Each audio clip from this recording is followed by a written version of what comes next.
अस्सलाम वालेकुम। चाय से अभी भी धुआं उठ रहा है वैसे। आज एक और बात करनी थी।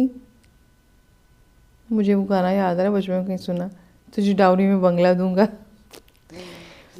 तो अब ये देखिए ना, वो गाने के बोल में भी अब ये देखिए, लड़का कह रहा है कि मैं तुम्हें जहेज में बंगला दूंगा। बड़ी सही बात की है उसने भाई। ये कहाँ से हमने कॉन्सेप्ट ले लिए? क्योंकि हमने लड़की को सजा समझा, नफ़रत से देखा, क्योंकि हम हिंदू माशरे में रहे, हिंदुओं के साथ रहे। हमारे अबावजाद भी हिंदू थे जो कन्वर्ट मुस्लिम हुए। लेकिन हम सिर्फ कलमा हमने पढ़ा, लेकिन हमारे अमाल में इस्लाम नहीं आया। ठीक है। अच्छा, औरत को, एक बच्ची को, चलें, पेरेंट्स पैदा करते हैं, उसको नाज से, प्यार से, केयर से बड़ा करते हैं, पढ़ा लिखा के क्वालिफाइड करके निकाह करते हैं उसका। वो आपके घर मेहमान होती है ना, ठीक है, आपके घर गेस्ट आ रहा होता है और आप पे एहसान कर रही होती है कि अपना घर छोड़ के आ रही होती है आपके लड़के की खातिर। तो वो आप पे एहसान कर रही है लड़की, आपको उसका थैंकफुल होना है। लड़की के माँ बाप का शुक्रगुजार होना है। लड़की के माँ बाप को आपने शुक्रिया करना है, ओब्लाइज होना है। तो आप लोग क्या करते हैं? आप तो जहेज की लंबी लंबी लिस्टें पकड़ा देते हैं।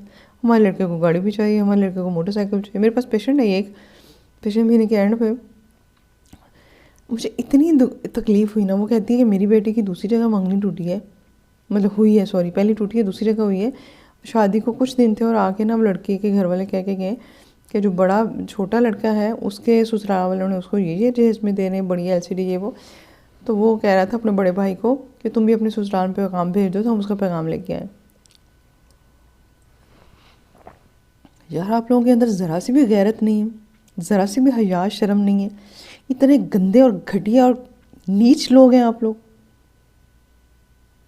कि एक बच्ची जो आप पे एहसान करके आ रही है, जो पढ़ के डिग्रियाँ लेके आ रही है आपके घर, ठीक है, आपके थर्ड क्लास किस्म के जहनों के लोगों के दरमियान में आके रह रही है बेचारी, या उसने एक्सेप्ट कर लिया आप जैसे नीच लोगों को। मेरी बात को बुरा मत मानिएगा, क्योंकि मेरी नज़र में ये ऐसे लोग हैं, इतने गंदे गिरे हुए लोग हैं कि इनकी कोई लफ्ज़ नहीं है, महज़ब लैंग्वेज में इनके लिए कोई वर्ड नहीं है, जो जहेज़ मांगते हैं या जहेज़ दे के खुश होते हैं, चाहे वो कोई भी हो, चाहे मेरे बहन भाई क्यों ना हो।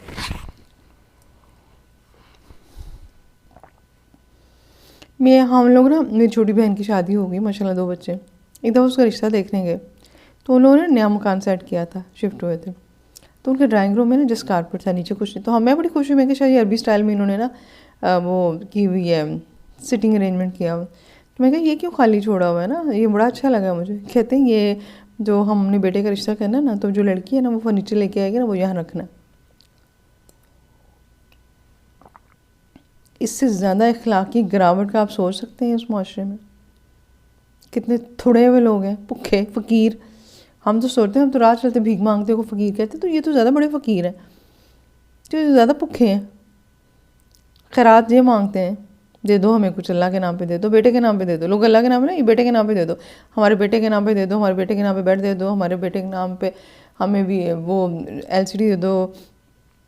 हद ही हो गई है। तुम्हारा बेटा मजदूर है, लूला लंगड़ा है, जो उसके नाम पे मांग रहे हो जहेज, चीज़ें मांग रहे हो लड़की वालों से।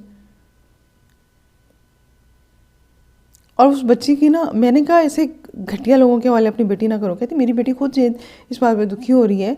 जिस पेशेंट की मैं बात बता रही थी, उसने कहा कि अम्मी ये शुरू से मेरे से ये कर रहे हैं, तो बाद में ईदें जब रातें आएंगी तो वो जो छोटे भाई की अमीर लोगों में शादी हो रही है, वो तो फिर मेरे से यही कंपेरिजन चलता रहेगा, उसके घर से ये आया था, तुम्हारे घर से ये नहीं आया, अब क्या करना है। तो मैं सोच रही थी इसमें सबसे ज़्यादा कसूरवार कौन है? वो लोग जिनके जो अमीर हैं, जो अपनी बेटी को दे रहे हैं। क्यों दे रहे हो भाई? तुम्हारे पास बहुत है, तुम सदका कर दो, क्यों दे रहे हो बेटी को? लेने वाले उससे घटिया, फ़कीर, मांगने वाले मंगते। ये जो मांगते हैं, सोचा करें ये फ़कीर हैं, ये मंगते हैं, खैराती हैं, ये खैरात मांग रहे हैं आपसे। और लड़कों को अच्छा लगता है कि वो खैरात के पैसे से पहले खैरात के बेड पे सोएं, खैरात का टीवी देखें, खैरात की फ्रिज हो, उनको खैरात का मोटरसाइकिल हो। तो फिर सड़कों में बैठ जाओ, कशकोल लेके बैठ जाया करो भीख मांगने। दिहाड़ी लगा लो करो, एक ही बात है ना। लड़की के घर में से खैरात मांगो या बाकी लोगों से खैरात मांगो, खैरात तो फिर खैरात ही होती है। बदलें खुद को, अपनी दुनिया आप पैदा कर जिंदों में। आप मुर्दा हैं जो दूसरों से मांगते हैं। मुर्दे को जो नहलाया जाता है, मुर्दे को कफन पहनाया जाता है, मुर्दे को खुशबू लगाई जाती है, मुर्दे को कब्र में डाला जाता है। और लड़कों, तुम लोग जिंदा जागते इंसान हो, तुम मुर्दा नहीं हो जो दूसरों को रहम करो पे। मत कहा करो मेरी माँ ने कहा, मेरी बहन ने कहा, इनकार कर दो जाके। कोई शादी नहीं करोगे, नहीं करूँगा अगर जहेज़ के यहाँ पे एक चीज़ भी आई तो ससुराल वालों के सामने कह दिया करो नहीं चाहिए जहेज़। आपका एहसान है, आपकी नेकी है कि आप अपनी बेटी दे रहे हैं। और लड़कियों से भी रिक्वेस्ट है, अगर कोई ऐसे ससुराल वाले हों, मंगनी होगी आपकी, निकाह भी हो गया हो, कि वो जहेज़ मांगे हैं, तो थप्पड़ मारो उनके मुंह पे, को नहीं जाना मैं तुम्हारे घर, दफ़ा हो जाओ यहाँ से। ऐसे खरातियों के घर मत जाना, ऐसे खराती तुम्हें बाद में भी तंग करेंगे। ठीक है, अब सोसाइटी को ना थोड़ा सा सख्त कदम लेना पड़ेगा। मैं वो आमतौर पर बहुत पोलाइट रहती हूँ, लेकिन आज मेरा बहुत दिल सड़ा हुआ था, बहुत मुझे दुख था कि हम कब तक ये सॉफ्ट लहजे में हम लोगों को समझाते रहे, लोगों को असर नहीं होता जब तक इनको इनकी औकात ना समझाया जाए। ये खराती हैं, टटपूंजी है। ठीक है, गुर्बत बुरी चीज़ नहीं होती है, फ़कीरी बुरी चीज़ होती है, मांगना, दूसरों से मांगना। तो ये इन मंगतों को अपनी बेटी भी ना दे।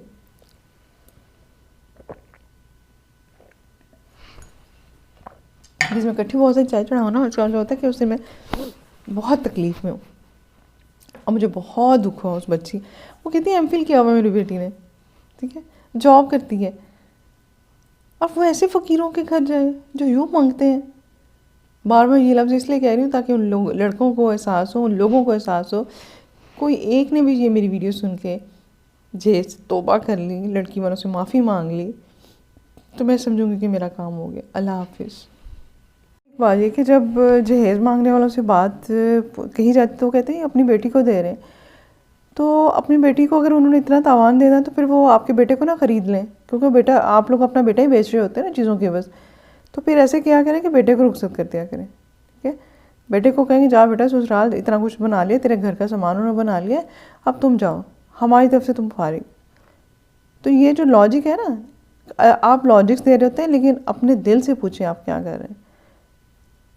ठीक है, अगर वो कहते हैं कि आप, अच्छा वो अपनी बेटी के लिए लेके आए थे, उनकी बेटी इस्तेमाल करेंगे, तो आप इतने गरीब फ़कीर हैं कि आपके पास उसको खिलाने के लिए बर्तन भी नहीं है, उसको सुलाने के लिए बेड भी नहीं है, तो फिर आपको कोई हक़ नहीं पहुंचता कि किसी की नाज़ों की पली बेटी को अपने घर लेके आएँ। अपने नकम्मे नखट्टू बेटे के लिए और अपने छिछोरे लोगों के लिए आप बच्ची को लेकर आएँ। वो फिर अपने घर, अपने माँ बाप के घर ही उन बर्तनों में खा लेगी, उस बेड पे सो जाएगी, आपके घर आने की क्या ज़रूरत है। तो जब आप इस काबिल हो जाएं कि अपने बेटे का ख़र्चा उठा सकें, अपने बेटे को, अपना आपका बेटा जो अपनी बीवी को खिला सके, ज़िम्मेदार हो सके, तो फिर बेटों की शादियाँ किया करें। ठीक है, या फिर यह है कि वो बेटा जो है ना वो अपना घर बनाए और बेटी को मतलब शादी कर ले। अगर नहीं कर सकते तो फिर आपको कोई हक़ नहीं है कि आप लड़की के घर वालों से कहें कि हमारा जो है ना नकम्मा नखट्टू बेटा इस काबिल नहीं है, उसकी इतनी औकात नहीं है कि वो एक बेड ले सके, उसकी इतनी औकात नहीं है एक मोटरसाइकिल ले सके, और वो इतना कमीना और इतना फुकरा है कि उसके पास बर्तन भी नहीं है कि अपनी बीवी को खिला सके, तो फिर उस बच्चे की शादी ना करें। और लड़की के वालिदैन से भी मेरी ये रिक्वेस्ट है कि अगर इतना ही फ़कीराना किस्म का आपने ससुराल ढूंढना है तो दफ़ा दूर करें। ठीक है, अपनी बेटी को मत ऐसे घटिया लोगों में भेजें। ठीक है, ऐसी गंदी ज़हनियत के लोगों में मत भेजें अपनी बेटी को। तो फिर ये है कि बेहतर है कि आपकी बच्चियां जो है ना वो जॉब करें, अपने घर में रहें, कम से कम सुकून से तो रहेंगी ना। ठीक है, मैं ये नहीं कह रही कि बच्चियों की शादियाँ ना करें, लेकिन ये जहेज़ का सिस्टम बंद करें। और जब तक जो हमारी सोसाइटी के जो अफोर्डिंग लोग हैं ना, जिनके पास पैसा है, जब तक वो इस बात को नहीं समझेंगे, वो सबके लिए एक अजाब बना रहेगा। आपको जो पता है कि शादी का खाना जो है ना वो भी लड़की की तरफ से नहीं होता। मस्जिद में निकाह होता है, सिर्फ चौहारे तकसीम होते हैं, उसके बाद लड़के वाले घर आ जाते हैं और घर आके उनको खाना खिलाते हैं। शादी जो खाना है ना वलीमा, वो एक होता है कि निकाह के इजहार के अनाउंसमेंट एक होती है कि हमने इस बच्ची को आपस में निकाह के रिश्ते में बांध दिया है, तो इनका जो है ना जायज़ ताल्लुक़ है, ना जायज़ ताल्लुक़ नहीं, लोगों में एक ऐलान होता है, इसलिए वलीमे का खाना दिया जाता है। शादी का खाना किस खुशी में दिया जाए भाई? शादी करें, मस्जिद में निकाह करें, उसके बाद बच्ची को आप इज़्ज़त एहतराम से अपने घर लेकर आएँ, आप वलीमे वाले दिन अनाउंसमेंट करें कि हाँ भाई हमने शादी कर दी है और ये उस चीज़ का खाना है। तो ये शादी का खाना लड़की के घर से लेना और जहेज़ लेना, ये दोनों कमीने और भिखारी लोगों का काम है। तो आप भिखारी मत बने, आप फ़कीर मत बने, कमीने मत बने। मस्जिद में निकाह करें, बच्ची को लेकर आएँ। हाँ, अगर आप दूसरे शहर गए हैं तो आप अरेंज कर लें अपने लोगों के लिए, थोड़े लोग लेके जाएँ, 10 से 12 लोग लेके जाएँ, जितने लोगों को आप वहाँ पे किसी होटल में खाना खिला सकते हैं। लड़की के घर वालों से खाना खाने की कोई तुक नहीं बनती है, और जहेज़ लेने की तो बिल्कुल ही आउट ऑफ क्वेश्चन है। अल्लाह हाफिज़।